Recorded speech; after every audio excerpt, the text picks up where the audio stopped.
Hi, my name is Samantha and we're here with Ready Tactical LLC. We just learned a lot about firearm safety and what it's like to have a firearm. This was a women's class. We learned a lot, about how women with not being a victim. We heard from Metro, we heard from a bunch of other people talking about firearm safety. I'm an advocate for women's firearm safety and just women having firearms in general.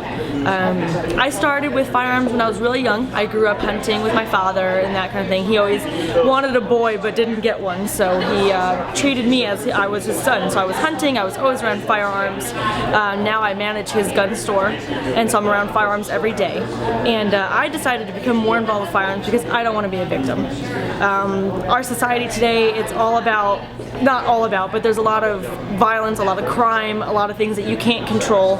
And if someone comes after me and they're bigger than I am and I can't fight them, I want to be able to protect myself. And so I make sure that I know everything there is to know about firearm safety, how to handle guns, how to treat them, how to just handle them, and make sure that if I was confronted in a situation, I know exactly how to handle myself, and I feel confident that if I have to pull my firearm and I do have to shoot, I know what's going to happen. I make sure I'm situationally aware. I always make sure that I know what's going on around me.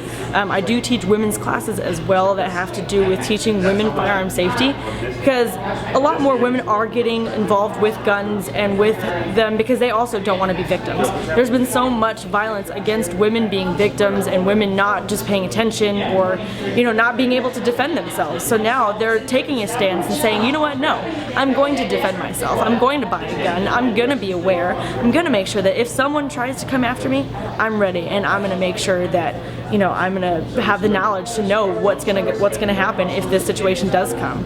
And Ready Tactical and Lock and Load today did cover a lot of this stuff. They made sure that these women knew that firearm safety is number one. It's so important to know if your gun is loaded, to point it in a safe direction if you're not ready to shoot, not point it at anything unless you know you're going to shoot it. So they went over a lot of this stuff, and it was a really informative class. It was excellent, and I'd love to work more with Ready Tactical and hear what they have to say.